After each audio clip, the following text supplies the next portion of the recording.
por segunda ocasión tenemos aquí en nuestros estudios vía Zoom al, a un gran amigo y con quien estamos comenzando a hacer análisis que son de trascendencia para el del país, el doctor Mauro Andino.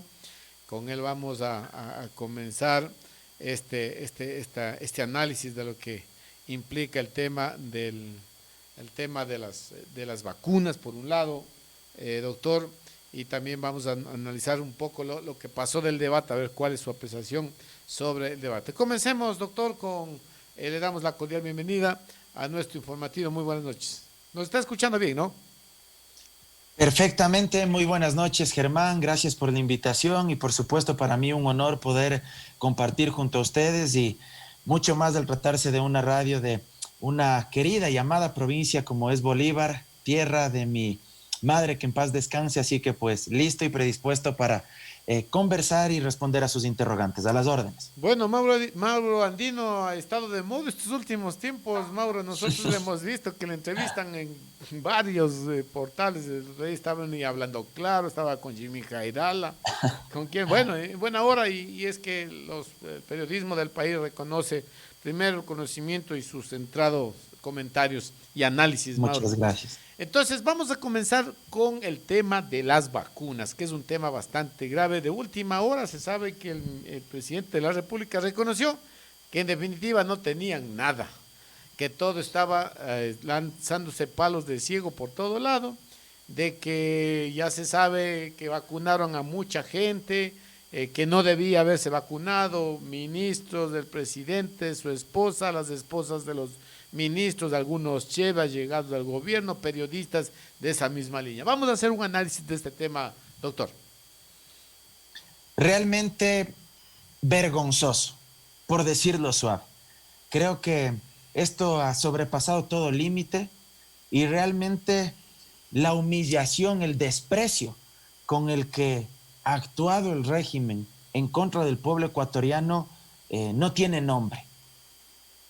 El plan de vacunación más importante de nuestra historia, enfrentando una pandemia en medio de la crisis sanitaria y de la crisis económica más profunda que la República recuerde, nos encontramos con semejante noticia que si lo contaríamos en otro país o si es que uno no lo estaría viviendo en carne propia, uno hasta podría pensar o podría asumir lo que es una anécdota o que es cacho, que es un chiste o que es una broma o una broma de mal gusto, pero no, es algo que está sucediendo, que ha sido confesado por el propio presidente de la República, señalar que no existía ningún plan de vacunación, que no teníamos ningún tipo de estrategia, ninguna planificación para la distribución, para la vacunación del personal de primera línea, para el personal que se encontraba en la fase 0 y en la fase 1,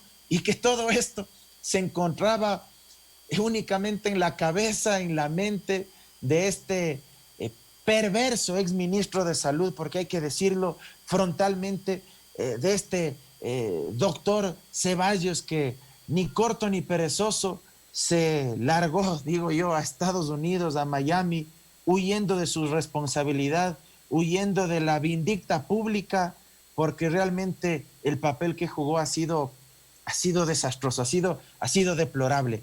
Y mucho más con el contexto que hemos vivido, ¿no? Usted bien mencionaba, Germán, TikTokers vacunados, sin que uno quiera denostar a la plataforma como tal. No, el hecho no estamos juzgando que hagan TikToks, no, cuidado, se malinterpreta.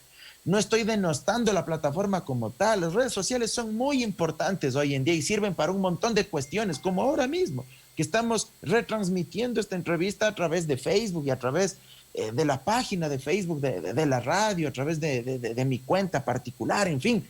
Las redes sociales per se no son negativas, no juzgamos eso. Nos hiere, nos indigna que se prefiera poner la vacuna a dos chicos que se dedican a hacer TikToks por encima del personal de primera línea. Nos indigna que se haya preferido vacunar a prácticamente casi 600 rotarios y rotarias por encima del personal sanitario, por encima de médicos, de enfermeras, por encima de adultos mayores, por encima de el personal de los obreros, los trabajadores que se dedican a recolectar, a recoger los desechos, la basura, que están expuestos ahí al contagio del COVID. Nos indigna que se haya preferido vacunar a un chef internacional, entre comillas, por encima del personal sanitario, por encima de aquellos que se han jugado la vida y la de sus familias para cuidarnos, para protegernos. Y no decimos, y esto hay que aclarar, que no tengan derecho a la vacuna. No decimos que los ministros o ministras de Estado que se han vacunado no tengan que acceder a la misma. No estamos diciendo eso, que se entienda bien. Lo que nos indigna es que se salten la fila, que se aprovechen de los contactos que tienen, que se aprovechen del cargo que ocupan para saltarse el turno y para ser beneficiarios de algo que aún no les corresponde, porque dicho sea de paso, las pocas vacunas con las que aún contamos han sido distribuidas alegremente, arbitrariamente, abusivamente. Entonces, realmente es algo que duele, es algo que indigna y que creo yo a todos nos debe llamar a la reflexión, porque realmente hemos observado una élite ahí muy chiquita, muy minúscula, aprovechándose de sus privilegios, un sector inescrupuloso, indolente, que está compuesta por actores políticos, por académicos, perdón que lo diga Germán y sin querer generalizar, por actores vinculados también a los medios de comunicación, a los grandes medios de comunicación, a esos medios de comunicación hegemónicos, ¿sí? Políticos de vieja data, de vieja trayectoria, y también, por supuesto, funcionarios públicos y otros cuantos enchufados ahí que no tienen ningún tipo de relevancia, sino que de pronto tenían conexiones, vínculos, cercanías con gente que podía disponer de las vacunas. Eso duele, eso indigna, porque esta gente, varios de esos políticos, de esos periodistas, varios de esos políticos de antaño, eran los que se rasgaban las vestiduras, pues, eran los que nos daban clases de ética, de moral, de buenas costumbres, eran los mismos que denostaban el Estado, pues, eran los mismos que rechazaban lo público, que decían que no era necesario invertir más en salud, que no era necesario invertir más en educación, que no hacía falta invertir más en obras de infraestructura pública porque era un gasto dispendioso, excesivo. Claro. Sin embargo, cuando tuvieron que recurrir a la vacuna, ahí sí no tuvieron ningún empacho. Los pues, que decían que el que quiere curarse, al sistema de salud pública. Los que decían el que quiere curarse que tienen que gastar la plata y apenas hay cómo van a vacunarse primerito sobre todo. Los ¿no? que promueven el estado mínimo, los que poco más y dicen que el pobre es pobre porque quiere o porque de pronto es vago, porque no se esfuerza mucho, los que juzgaban las protestas de octubre del 2019, el estallido social, los que señalaban al movimiento indígena de por qué protestan de esa manera, por qué son tan violentos en exigir reivindicaciones a causas sociales. Eso es lo que duele, eso es lo que indigna, reitero. Nadie dice que no tengan derecho a la vacuna. Los 17 millones de ecuatorianos y ecuatorianas tenemos derecho a la vacuna. Todos. Pero hagámoslo en orden. Prioricemos a la gente que tiene que acceder a la vacuna. No me cansaré de repetir: médicos, enfermeras, camilleros, personal de primera línea del sistema de salud pública, recolectores de basura, adultos mayores, militares, policías también, por supuesto.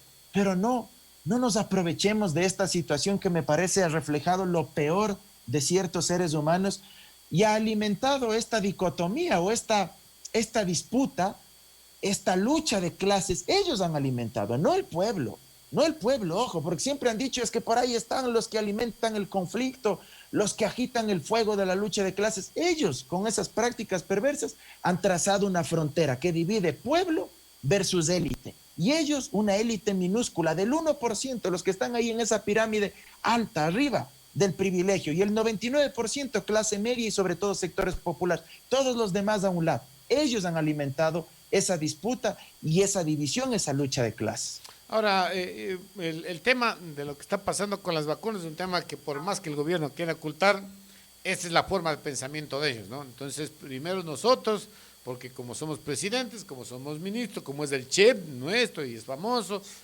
y son nuestros amigos, nos vamos a vacunar. Es la forma de pensar y no es que están errados, es su forma de ser. Están correctos en su pensamiento, o sea, de todo lo contrario, lo que pensamos del 99% de los ecuatorianos, que es primero el más desvalido, que si hay medicina, el derecho o la libertad de una persona es tener medicina gratis, tener educación gratis, que ese es un derecho y una libertad que debemos exigir. Libre de todos estos temas que yo creo que ya son conceptuales, la gente cree que son superiores y que deben tener privilegios ante el resto. Esto ha pasado toda la vida en nuestro país y en el mundo. Germán, perdón que le interrumpa, pero quisiera agregar algo, porque usted saca a colación algo muy importante, y así de forma muy breve. Fíjese usted los pretextos y los justificativos que han puesto varios de esos personajes. El propio ministro de Defensa, ayer, él casi que nos restregó en la cara que él se merecía la vacuna porque él había estado en el CENEPA, y que él, como había sido casi que un héroe de guerra, y él defendió la patria, entonces él tenía derecho y era merecedor de la vacuna. Dijo eso, palabras más, palabras menos, y se fue, presuroso de la rueda de prensa. No quiso dar ninguna otra explicación.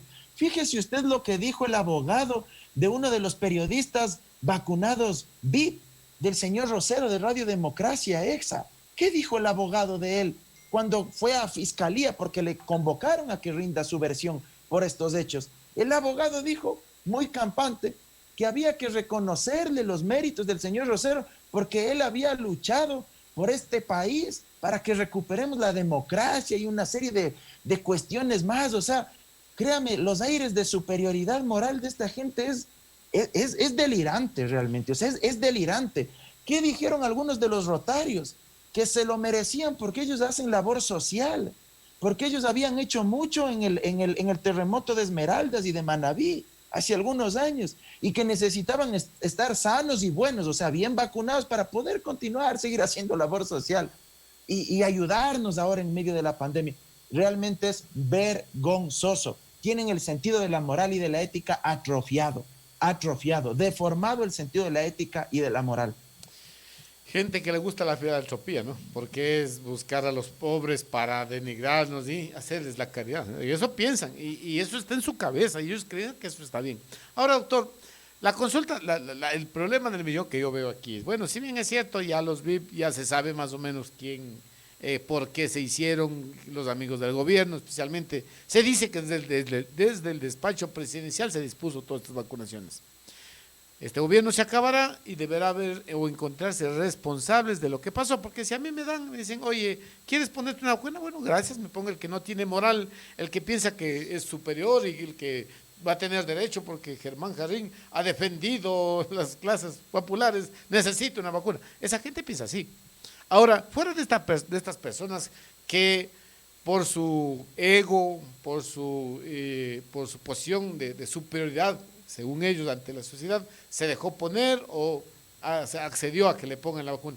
¿Qué va a pasar con quienes dispusieron? Porque hay un debate nacional, Mauro, no sé si tú conoces, que nadie sabe quién mandó a poner las vacunas, a excepción de una vacuna que se dispuso, se ponga, y de entre ellos Diego Kendo se puso en Chillo Gallo, creo que es.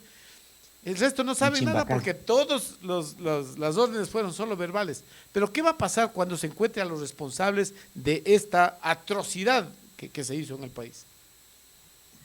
Fíjese, Germán, que este escándalo de las vacunas se amplifica y se hace pública ya la lista gracias a una investigación periodística. Así es. Y eso también hay que dejarlo sentado. Y no es, pues, y lo digo con absoluta sinceridad también, no es cualquier portal digital. Es un portal digital, La Posta, que también legítimamente tiene ciertas posiciones políticas, porque yo no creo en la neutralidad absoluta, ¿sí? Y por eso digo, legítimamente tiene ciertas posiciones, pero a pesar de esas posiciones, actúan sobre la base de una actividad periodística, que es el periodismo de investigación, aunque suene redundante, y difunden ellos esta lista.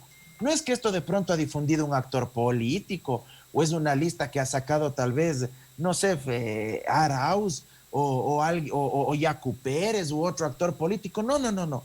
Sacó el portal digital La Posta. Ellos difunden esto.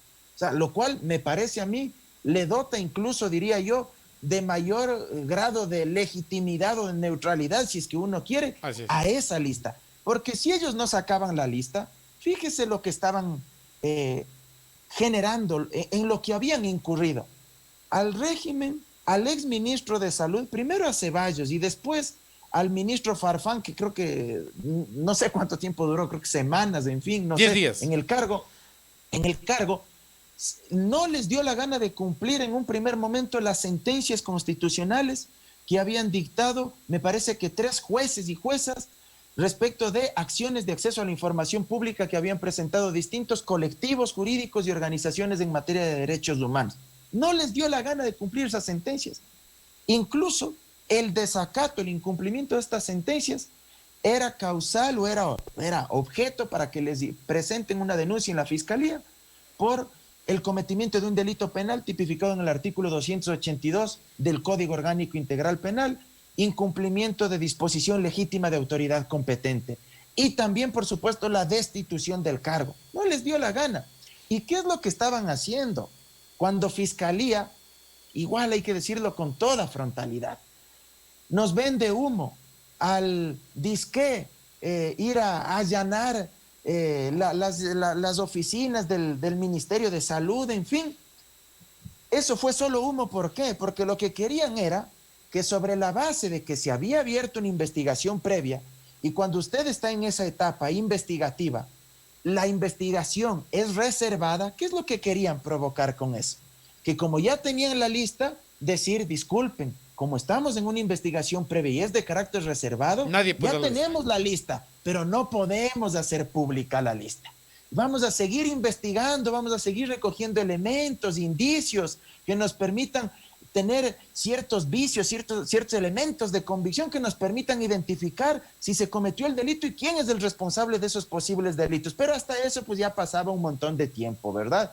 Es decir, toda una tramoya ahí armada para ocultar la información. Por eso digo, si el portal digital Aposta no difundía esto, no sabíamos. Hasta ahora habríamos estado especulando. Y ahí fíjese usted, el canciller de la UDLA, Carlos Larriategui, el expresidente de la República, Osvaldo Hurtado, el ex vicepresidente de la República, León Roldós, todos ellos con claras posiciones políticas anti-Estado, anti-público, anti-valor de lo público. Siempre han denostado a lo público, al Estado, a las instituciones, siempre amantes del Estado mínimo, sobre todo Hurtado y Larriategui, sobre todo ellos, ¿sí? Anti-Estado. Y fíjese ahora, mire, con esos justificativos, yo leí la carta que había enviado el señor Roldós, contándonos ahí toda su historia de vida. Ciertamente debe ser verdad todo lo que nos contó, los problemas desde niño que él ha sufrido, condiciones físicas, problemas que él ha tenido que afrontar, pero perdóneme, eso no le pone por encima de su padre, de su madre, que pueden ser de la tercera edad, eso no le pone por encima de nuestros abuelos, de nuestras abuelas. O sea, ¿a cuenta de qué? O sea, ¿por qué la vida de ellos tiene que valer más que la nuestra? ¿A cuenta de qué? ¿Por qué la vida de ellos es más importante que la de el abuelo, de la abuela, que nos está escuchando, que nos está mirando este rato? ¿Por qué la vida de ellos vale más que la de nuestros padres o madres? ¿A cuenta de qué? Reitero, es algo doloroso. Creo que es uno de los capítulos más oscuros de nuestra historia nacional, porque en medio de esta tragedia, con más de 50,000 muertos a cuestas, según las cifras o las estimaciones no oficiales, porque las cifras oficiales maquilladas, ni siquiera podemos tener claro cuántos mismos nos hemos contagiado, me incluyo porque yo ya caí con COVID, ni siquiera tenemos cifras exactas de cuántos contagios mismos hemos tenido en el país, porque no hemos tenido ni siquiera la cantidad suficiente de pruebas para poder hacer esa valoración. Pero reitero, según estimaciones no oficiales, más de 50,000 muertos. Y que en medio de esta tragedia no se haya tenido el más mínimo grado de sensibilidad, de pudor, para decir, vean, entreguemos primero las vacunas a médicos, a enfermeras. O sea, realmente vergonzoso. A los ancianitos, que es importante, gente que además... A los adultos mayores. Además de pobres, además de adultos mayores, son gente pobre, son gente que no puede sostener, por ejemplo, un tratamiento cuando se complica, y porque no, simplemente no tienen plata y los hospitales están saturados, y ya no, el sistema de la salud está colapsado. Para rematar, el nuevo ministro de Salud, Mauro Falconi, lo que como gran cosa espectacular vota sacando a toditos los zonales del país. No sé si supo esta Sí. situación que pide la renuncia a todo el mundo. Imagínense, cuando un ministro se va, se descalabra todo porque de todos modos se descompone la planificación, que mande sacando a medio mundo del Ministerio de Salud, algo ilógico. ¿Qué opina Mauro de esto? Realmente ya a estas alturas, mire, ese tipo de decisiones me parece que son absolutamente extemporáneas. Estamos a semanas de la transición para un nuevo gobierno. 11 de abril la segunda vuelta, 24 de mayo tendrá que asumir funciones un nuevo presidente de la República.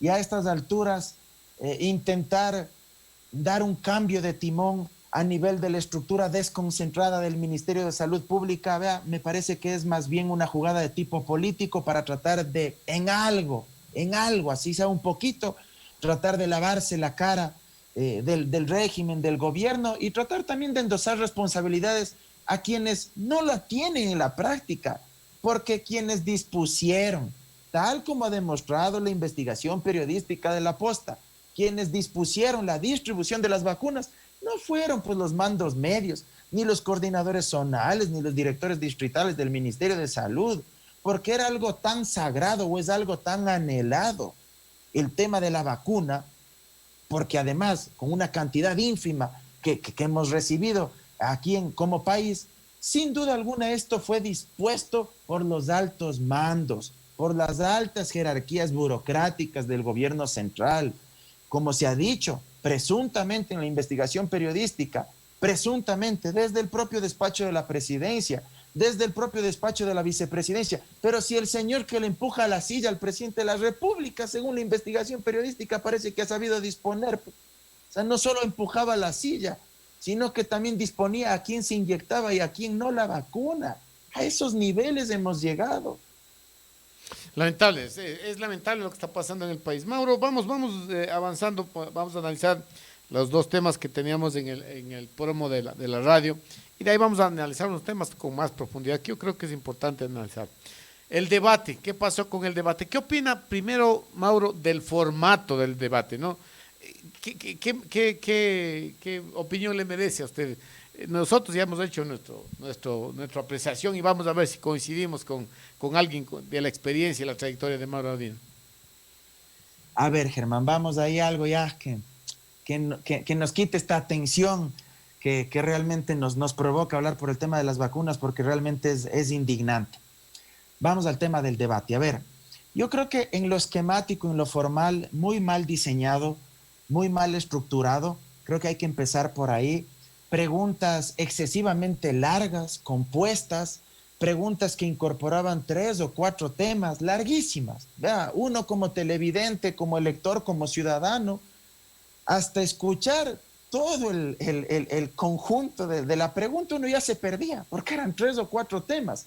Y eso hay que decirlo también con sinceridad, no era culpa de la moderadora, porque las preguntas fueron diseñadas previamente por el Comité de Debates Electorales. Había un comité designado por los consejeros y consejeras del CNE. Es decir, estas preguntas fueron aprobadas, consensuadas, autorizadas por el Comité de Debates y por el propio Consejo Nacional Electoral, los consejeros y consejeras. Preguntas larguísimas. Y para responder usted a esas preguntas, como debatiente, como candidato, tenía 1 minuto y medio. Vea, aunque habrían sido los candidatos más expertos en resumir, en ser absolutamente ejecutivos en su respuesta, era imposible responder en 1 minuto y medio todo lo que les preguntaban. Segundo elemento, en lo esquemático, en lo formal, estos videos que incorporaban entre bloque y bloque de las intervenciones de los presidenciables, igual, fuera de lugar, el protagonismo era o tenían que llevarse los candidatos, no el Consejo Nacional Electoral. Y eran videos de 2, 3 minutos de duración, donde se hacía un diagnóstico sobre la situación política, económica, social del país. Pero eso es tarea del debatiente, pues, del que comparece ante la opinión pública, es decir, de los candidatos. Ellos tenían que decirnos el diagnóstico del país, darnos indicadores, datos estadísticos, En materia laboral, ¿cuáles son los indicadores principales? En materia de acceso a la educación superior, ¿cuáles son esos datos? Es decir, ellos darnos el diagnóstico, el examen, ¿sí?, sobre la situación del país y a renglón seguido proponernos qué van a hacer para solucionar ese problema, esa conflictividad y evidentemente pues darnos, para hablar en términos médicos, la receta, el examen, lo que se va a hacer. Pero no se hizo así. El CNE decidió promover esos videos, lo cual hizo que se vuelva aburrido, extenso, que le perdamos el hilo y que además se pierda dinámica entre los candidatos, pues, porque además no es lo mismo que usted debata de una sola a que entre bloque y bloque le lancen esos videos y aparte se vaya a la pausa publicitaria. Esto es casi como que en un partido de fútbol. Si usted tiene un partido de fútbol fluido, donde el árbitro no le esté pitando a cada rato faltas, no le esté cortando el trámite del juego, usted tiene un juego mucho más dinámico, ¿verdad? Pero si usted tiene un árbitro tarjetero que le pita todo, que no le da ley de la ventaja, que no le da fluidez al juego, le traba el partido, le quita ritmo al enfrentamiento entre los adversarios y vuelve un partido aburrido, chato, plano, sin fluidez. Entonces, en lo formal, muy mal planteado, y agregaría un último elemento en lo formal. Fíjese usted, el día anterior, quien iba a moderar el debate renuncia, decide retirarse porque no le habían aceptado las observaciones, los planteamientos que había hecho la periodista Andrea Bernal, y eso demuestra una vez más la total desorganización de ese Consejo Nacional Electoral. ¿Cómo es posible que faltando 24 horas para el debate nos hayamos quedado sin moderadora y que recién un día antes se le haya respondido a la posible moderadora si se aceptaba o no los cambios y sugerencias que ella había planteado? O sea, es el fiel reflejo de lo que hemos vivido con esa función electoral durante los últimos meses, yo diría durante los últimos 2 años. Una función electoral y un CNE absolutamente desinstitucionalizado y que nunca asumió el rol que le correspondía y nunca hizo los deberes y las tareas que tenía a su cargo. Y que posiblemente esas sugerencias de la modeladora que dejó, que renunció a hacerlo, podían haber cambiado un poco esta. Yo coincido al 100% con su análisis del tema, ¿no? Aburrida, se iba de hilo, usted estaba pendiente del. Y preguntas compuestas de 3, 4 preguntas dentro de una pregunta, dentro de un video, y le daban 30 segundos, un minuto y medio para responder 4 preguntas. Yo creo que no sé con qué intención se hizo, cuánto les costaría, porque esa comisión de debates también ha de haber cobrado un billetazo para hacer el desastre que resultó. Pero la pregunta de los ecuatorianos, Mauro, es ¿quién ganó en el debate? ¿A quién le resultó productivo el debate? Habiendo dicho estas cuestiones formales, esquemáticas de la estructura del debate en sí, y en lo de fondo, en lo sustantivo. En honor a la verdad, mi criterio personal, creo que no se observó alguien que le haya arrasado al adversario. Yo creo que en términos generales uno podría decir que de alguna manera salieron relativamente parejos del debate. Uno no podría decir Arauz le sometió, le goleó a Lasso, ni viceversa, Lasso le sometió, le arrasó a Arauz. Y creo que hubo momentos y momentos para cada uno.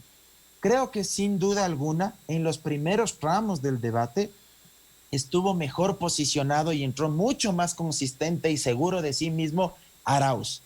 Tanto es así que hay una pregunta que a uno le quedó rondando en la mente, en la memoria, esta interrogante que le plantea a Lasso y le dice, responda, o qué va a priorizar usted en caso de ser presidente de la República, si los intereses de su banco o los intereses del país. Y le repreguntó por una segunda ocasión porque Lasso no le respondió y quedó eso latente en el aire. Yo no sé si Lasso no le respondió porque aún estaba frío, no entraba en forma, no se calentaba, por llamarlo de alguna manera, o efectivamente le puso a pensar y no sabía qué mismo él priorizaría, si los intereses de su banco, los intereses del país. Pero creo que en ese primer tramo Arauz entró de forma mucho más consistente, mucho más solvente. Ahora, una vez que pasa estos primeros tramos, me parece que agarra también más fuelle en cambio Lasso. y agarra fuelle Lazo, sobre todo desde el momento en que le empieza a etiquetar con esta famosa frase que empezó un poco ahí a regarse, ¿no? Esta muletilla de Andrés, no mientas otra vez, ¿sí?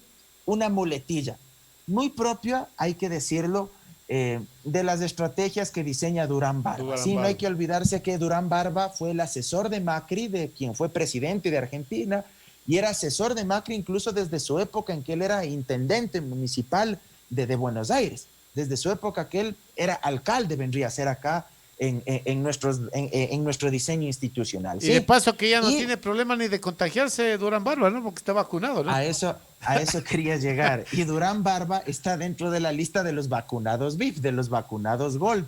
Por eso yo decía, qué importante que la posta haya difundido. Porque si habría difundido otro actor u otro portal, probablemente habrían querido deslegitimar y habrían dicho, no, es que está jalándole la dirección para tal o cual actor político. No, no. La posta señaló que Durán Barba, y que es el asesor de Lazo, se ha vacunado. Pero reitero, Durán Barba es muy hábil en estas cuestiones y posicionan dentro del debate esta frase, ¿verdad?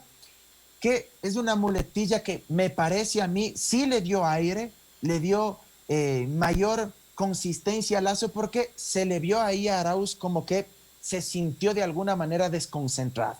Y se empieza a desinflar a Arauz en el trayecto del debate, y en cambio Lazo empieza a utilizar de forma repetitiva esta frase, ¿no? Que si usted analiza, Germán, y quienes nos están mirando y escuchando, si analizamos a profundidad, no es pues una propuesta de política pública, no es una propuesta de programa de gobierno. Con esa frase no es que se va a solucionar el hambre en el país, con esa frase no se va a solucionar la pobreza y la extrema pobreza de más de 8 millones de ecuatorianos y ecuatorianas que viven diariamente con $1.50, con $1.50 y hasta $3 diarios, ¿sí? Según los indicadores oficiales del INEC, los últimos, los actualizados hace poquito nomás. Esa frase no va a dar empleo, esa frase no va a solucionar los problemas de la educación en línea para la gente más pobre que no tiene una buena computadora, que no tiene un buen celular. Sin embargo, desde lo emocional pega, y pega mucho porque la gente a veces se queda con esas cuestiones. Entonces me parece que en ese segundo tramo Lazo toma aire y él se reposiciona y equilibra la balanza ahí. Y me parece que ya en la parte final del debate, ahí sí ya fue, lancémonos de todo entre los dos para tratar de alguna manera zafarnos del peor karma que pueden tener ambos. Y ahí hay que decirlo con absoluta honestidad política y honestidad intelectual. Para ambos quedó claro que es un lastre el tema de Lenin Moreno. Ah, sí. Y ahí vimos un choque de relatos, dos narrativas que se enfrentaron. Cada vez se fue agudizando mucho más. Ojo que ahí también Arauz le golpeó duro a Lazo, ¿eh? Y tampoco reaccionó del todo Lazo. Cuando le saca el papelógrafo de los vacunados VIP y le pone a Lazo al lado de Moreno, y no tuvo reacción Lazo. Más adelante es que empieza a tratar de reaccionar más Lazo. Pero es evidente que esta narrativa de Moreno es algo que ambos sienten que los perjudica. Y es un poco hasta chistoso, ¿no? Porque Moreno parecía pelota de ping-pong, o sea, de un lado para otro. Y las narrativas que se enfrentan son las siguientes, ¿no? Por un lado, Arauz reconociendo que sí, en el 2017 lo apoyamos, votamos por él, pero ustedes lo compraron. Nosotros lo elegimos, pero ustedes los banqueros lo compraron, y él traicionó un plan de gobierno que eligió el pueblo ecuatoriano. Un relato, una narrativa. Y el otro relato, el de Lazo, háganse cargo, Andrés, no te la saques en pocas, hazte cargo de los 14 años, porque Moreno es la continuidad de Correa y de todos ustedes. Los dos choques de estas dos narrativas. Habrá que ver cuál de las dos narrativas se posiciona más en el imaginario. Porque la gente creo que tiene claro que ambos tienen responsabilidad, y solo cierro con esto. La gente tiene claro que ambos tienen responsabilidad en eso.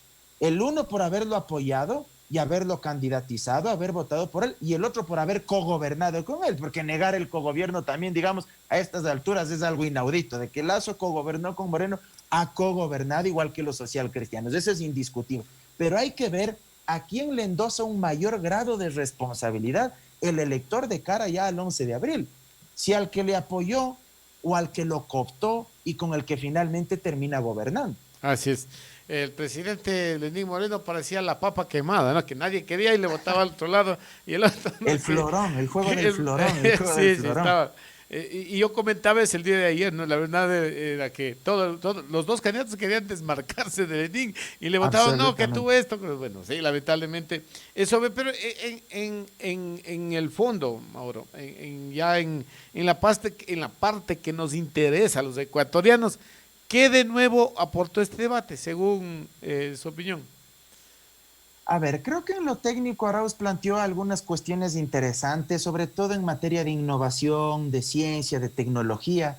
En materia de educación superior se lo vio más solvente, porque eso en contraste con lo que planteaba Lazo, ¿cuál es la típica propuesta en materia de educación superior de él? Él dice, o él cree, asume, de forma yo diría también bastante simplista, ¿no? Que todos los problemas de acceso a la universidad ecuatoriana para nuestros jóvenes es o pasa por eliminar la CENESID. Y no creo que esa sea la solución. O sea, lo que se requiere básicamente es aumentar el número de cupos para ingresar a la universidad, pero si se aumenta el número de cupos significa que usted tiene que aumentar la planta docente de esa universidad.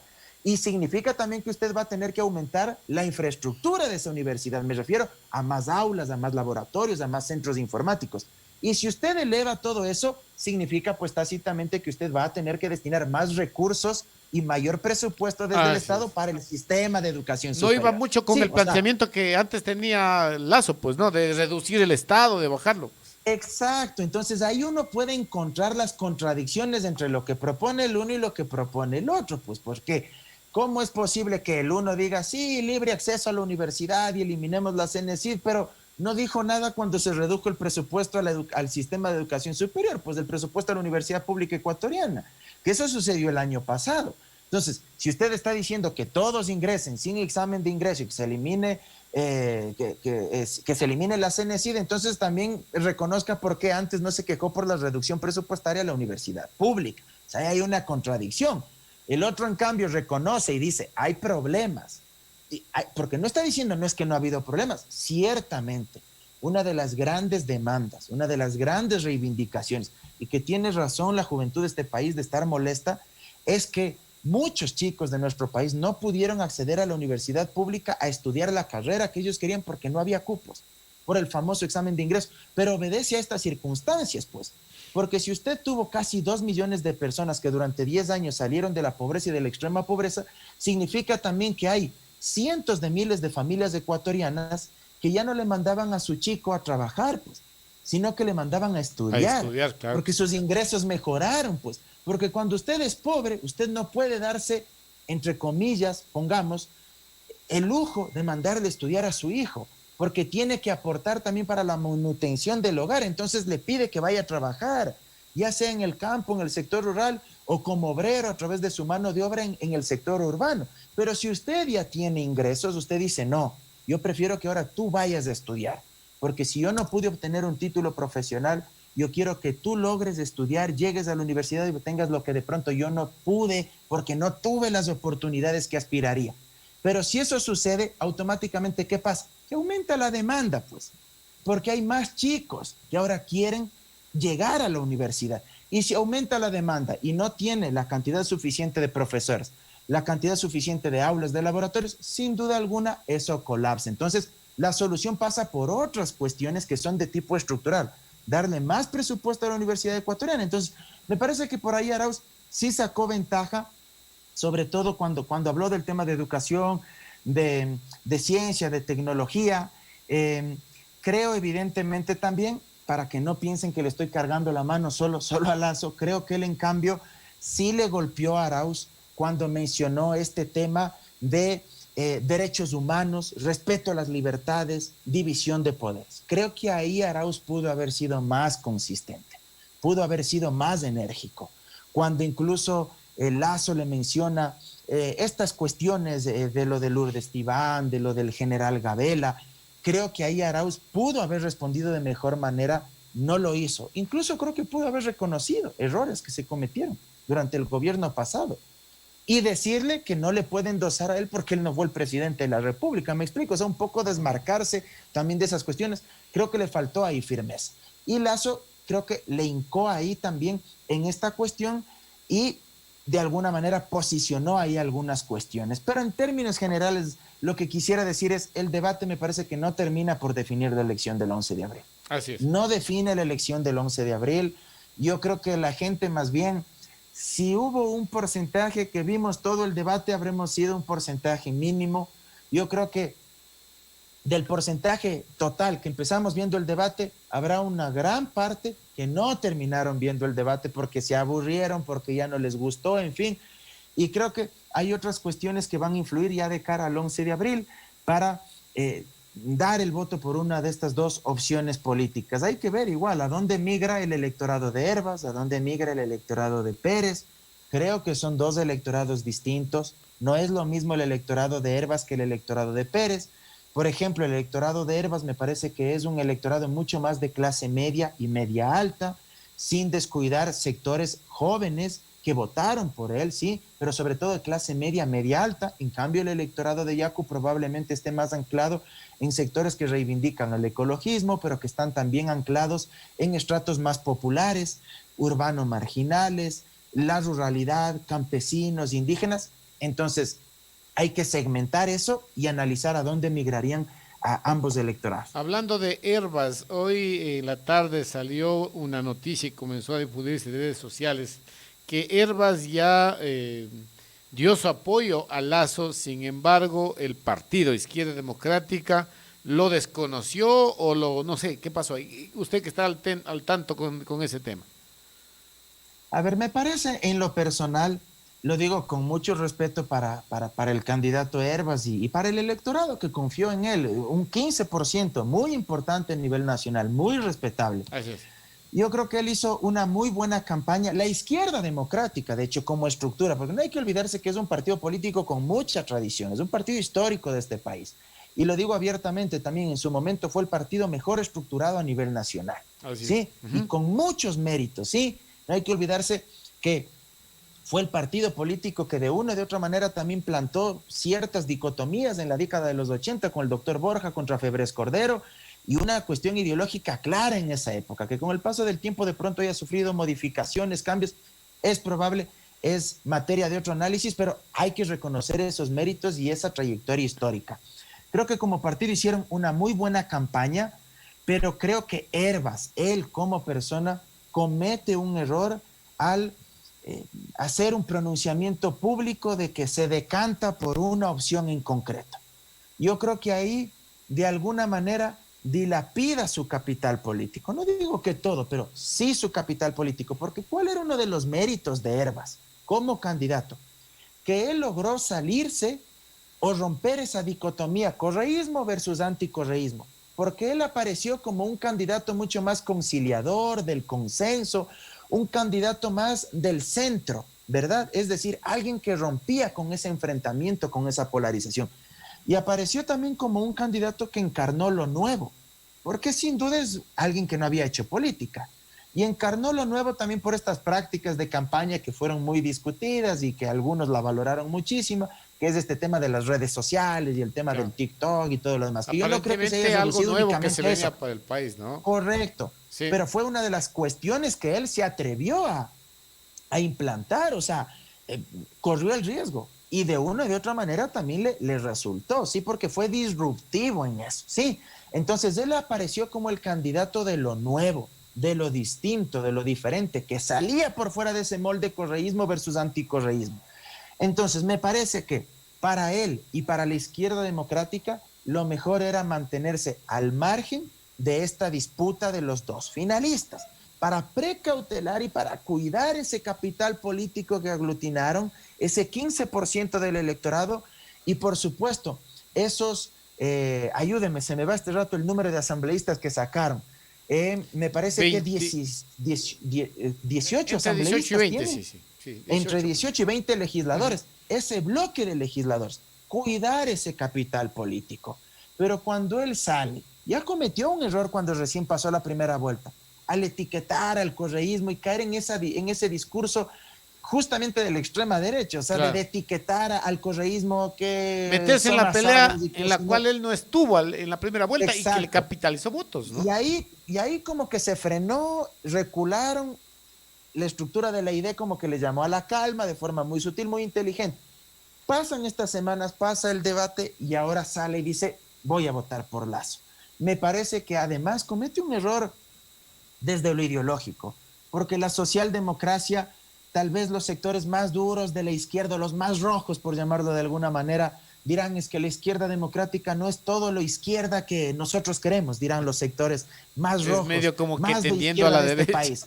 Ya, pero nadie va a desconocer que hay un segmento interesante dentro de la socialdemocracia que aún cree en el estado de bienestar, en el estado social de derecho, que es importante garantizar desde el Estado un sistema de salud pública, un sistema de educación pública de calidad, salarios dignos para los trabajadores. O sea, hay cuestiones que están ahí todavía latentes. Entonces, comete un error al decir, vea, abiertamente, coincido, 3 elementos, dijo él, con la propuesta sobre salud de Guillermo Lasso, con la propuesta sobre educación y con la propuesta sobre emprendimientos.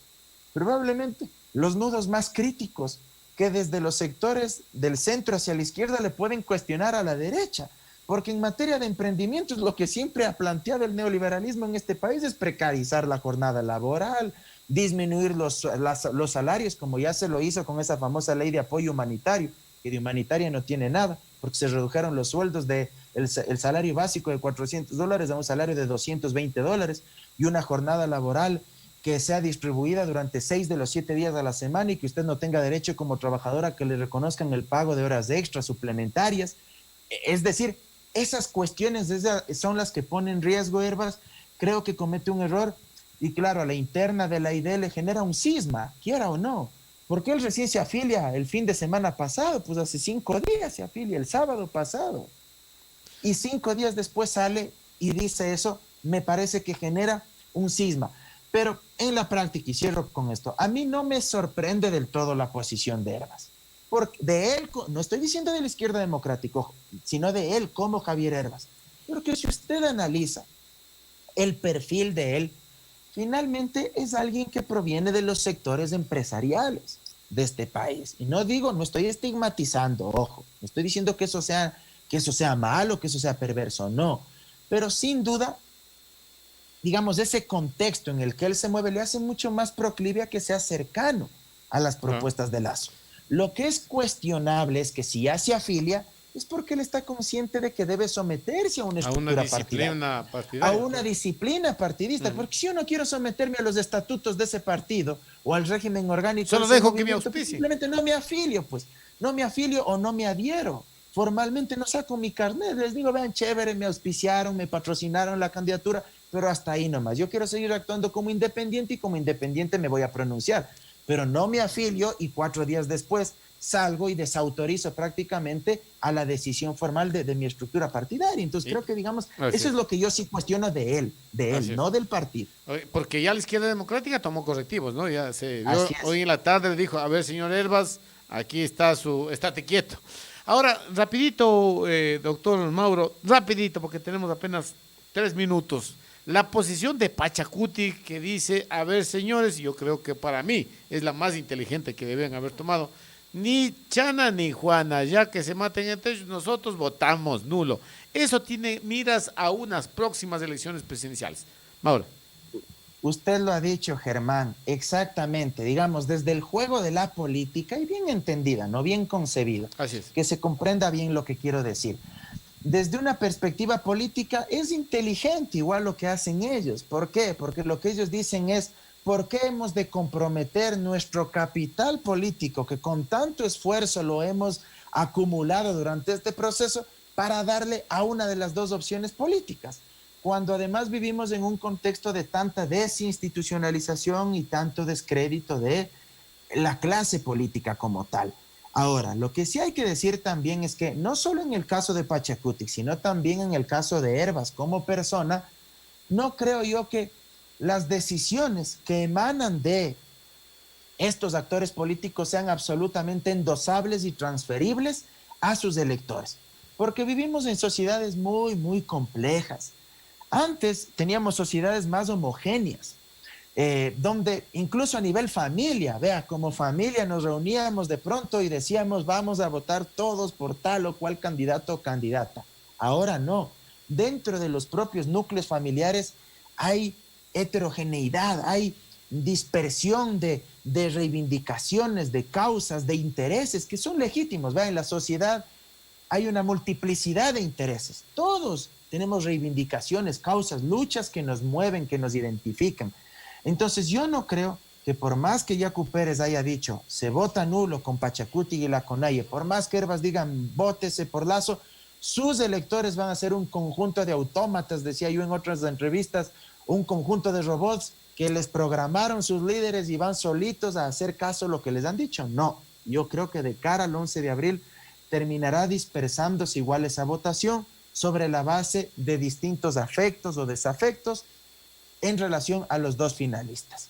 Y ahí quiero ser claro, pienso yo que el electorado de Herbas será más proclive, creo yo, a votar por Lazo, ¿sí? Porque creo está compuesto por una capa social más de clase media y alta, y en cambio las capas sociales de Pachacuti creo yo pueden ser más proclives a votar por Arauz, porque además es gente que probablemente varios de sus electores provengan de estratos más de corte popular, urbano, marginales, de la ruralidad, donde validan más la intervención y la presencia del Estado, la presencia de la institucionalidad pública para garantizar servicios sociales, salud, educación, mejoras salariales. Entonces, creo que por ahí va a estar el juego en disputa y habrá que ver finalmente ya en estas últimas 2 semanas cómo se territorializan ambos candidatos. Eso va a ser clave para lograr segmentar el electorado. No hay que olvidarse de algo, que Arauz es fuerte en la costa, pero solo con la costa probablemente no le alcanza. Entonces él tiene que capitalizar votos en la sierra.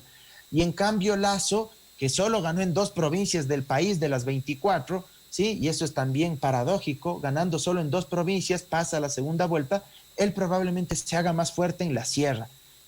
Y él tratará de pellizcar votos en la costa. Veamos quién es capaz de lograrlo. Ahora, el tema de Pachacuti, ya hablando de la Asamblea, es cómo va a actuar. Si él dice que ni con Chana, ni con Juana, ni con Arauz, ni con Lazo, y en la Asamblea, ¿con quién va a votar? Porque hoy tenemos una Asamblea muy dispersa. De hecho, la ley lo posiciona así. O sea, esta ley se hizo para que esto pase, para que la Asamblea se polarice a todos lados, que no haya mayorías. Ahora, así como Pachacuti, como la Izquierda Democrática, son bloques clave para la gobernabilidad del país. ¿Qué va a pasar con...?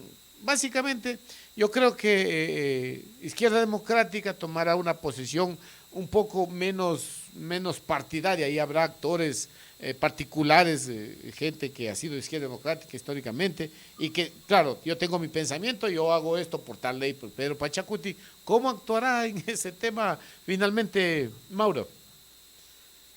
A ver, aún es incierto y creo que mucho va a depender del desenlace final de la segunda vuelta. No hay que olvidarse que el presidente de la República, en un régimen presidencialista, valga la redundancia, tiene muchas articulaciones, muchos resortes institucionales como para poder influir en la agenda parlamentaria y tratar de consolidar un bloque que le sea no leal ni obsecuente absolutamente, pero al menos un bloque que le permita viabilizar su agenda legislativa. Porque el Ejecutivo tiene una estructura burocrática a su cargo, que se entienda bien lo que voy a decir, que no se comprenda como reparto de hospitales y esas vainas perversas que vivimos con la exministra de gobierno, sino que me refiero a que si usted tiene la estructura del Ejecutivo a su cargo, usted puede propiciar un acuerdo de cogobernabilidad para tener también cuotas o espacios de representación dentro de la administración pública con sus posibles aliados. Y sin duda a esos aliados también les interesa extender sus capacidades políticas a través de los resortes institucionales que usted podría tener en territorio. ¿Sí? Entonces, veamos quién gana. Mucho va a depender de eso. Ahora, no hay que olvidarse de algo. Creo que el tufo a fraude que intentó posicionar Yacu Pérez en contra de Lazo también va a condicionar los posibles acuerdos o desacuerdos en la Asamblea Nacional.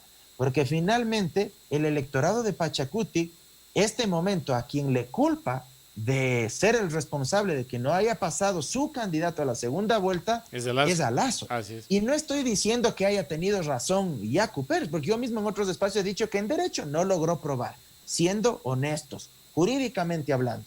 Pero el relato, lo que se percibe, lo que se proyecta, sin duda alguna, es que Lasso, aparentemente, para el electorado de Pachacútec, al menos lo perciben así, les ganó en la mesa lo que ellos ganaron en la cancha. Entonces, eso también va a influir mucho porque hay heridas que aún están abiertas y veamos si se cicatrizan sobre la base de algún acuerdo que puedan llegar o si eso más bien se termina ya de fracturar y se radicalizan las posiciones.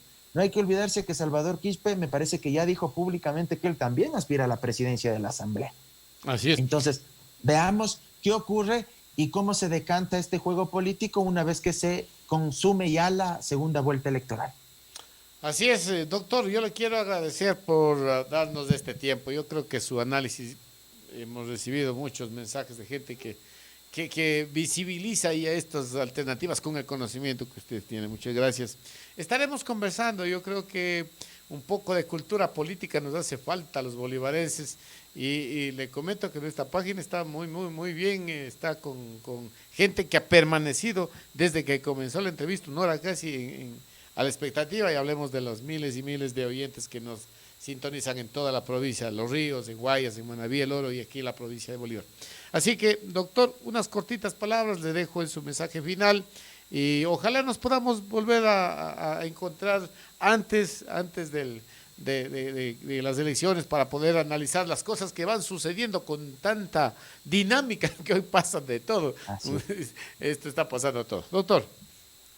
Simplemente agradecerle por el espacio, Germán. Para mí es muy grato, es una alegría enorme conversar, reitero, como dije al inicio de esta entrevista, con un medio de comunicación de la provincia de Bolívar. Mi madre, no me cansaré de repetir, era de allá, nació en Chimbo y para mí es muy bonito poder entablar un diálogo con la tierra que la siento mía también, aparte, por supuesto, de mi amado Riobamba, de la provincia de Chimborazo. Pero bueno, espero que existan más espacios como estos y hacer un llamado final al electorado de Bolívar, al pueblo ecuatoriano, que reflexionen, que mediten el voto, que acudan a las urnas el 11 de abril y que sufraguen y elijan con absoluta libertad. Que no se dejen presionar, amenazar, estigmatizar o señalar por nada ni nadie. Aquí los hombres y mujeres de nuestro país, los 13.100.000 electores y electoras que aproximadamente estamos empadronados para poder ejercer nuestro derecho al voto, somos los únicos que podemos decidir. Y si algo de maravilloso tiene la democracia, es que nos permite elegir cuando tenemos una papeleta en la soledad de las urnas, y ahí es el único momento en que un ser humano es igual a un voto. Todos igualitos. No hay diferencia de condición económica, social, étnica, religiosa, cultural. Todos somos iguales, así que es importante elegir en libertad y, por supuesto, que elijan pensando en que darle el voto, darle la confianza al nuevo presidente de la República es similar a que usted le dé las llaves de su vehículo para que alguien le dé conduciendo el mismo. Yo le hago esta reflexión final. ¿Usted le daría las llaves de su vehículo a alguien que no está preparado, capacitado para conducir? Alguien que de pronto tiene conflictos de intereses y que si usted se sube a ese vehículo y sube a su familia, a sus seres amados de ese vehículo, esa persona en estado de embriaguez o sin la capacidad necesaria para manejar, le provoque un accidente catastrófico, la muerte o lesiones permanentes, ¿usted le daría las llaves? ¿Se embarcaría en ese vehículo? Creo que no. Lo mismo es cuando uno vota por un presidente o presidenta de la República. Uno está depositando confianza para que ese líder conduzca la máquina o el auto llamado Estado, el auto llamado gobierno. Así que hay que darle las llaves a alguien que sepa conducir y que sepa liderarnos para salir de esta postración en la que estamos viviendo en los actuales momentos. Un abrazo, estimado Germán, y hasta la próxima. Muchas gracias, doctor. Ya que estamos enlazados, le voy a comprometer para la próxima semana, vemos que el día y me dice, porque yo creo que en este país lo que no se ha analizado es lo profundo de las necesidades del Ecuador, cómo lograr ese desarrollo. El tema de vacunas a mí me preocupa mucho, que Ecuador dice siempre hay 20 millones que están compradas, pero nos dicen en qué tiempo van a venir, pues que eso puede ser que 20 millones vengan, qué sé yo, 1.500.000 cada año y tengamos que inmunizarnos en 10 años. Eso es lo que no conocemos. ¿Cómo luego de que el pueblo se vacune, luego de que estemos libres de estas cadenas de este virus, cómo vamos a lograr ese desarrollo si hoy mismo el país está viviendo frente a una inflación que es terrible, ¿no? Hoy, en estos 4 meses tenemos una inflación más o menos de un 15% y según va subiendo el combustible, como va subiendo el petróleo, esta inflación va a afectar más. ¿Qué tiene que hacer el Estado frente a ese ciudadano que está sin trabajo, que no tiene dinero para emprender? Todas estas cosas vamos a analizar con Mauro Andino la semana pasada, así que le dejo, Mauro, comprometido para... Correcto. Sí, la próxima semana. ¿Qué dije? Semana pasada.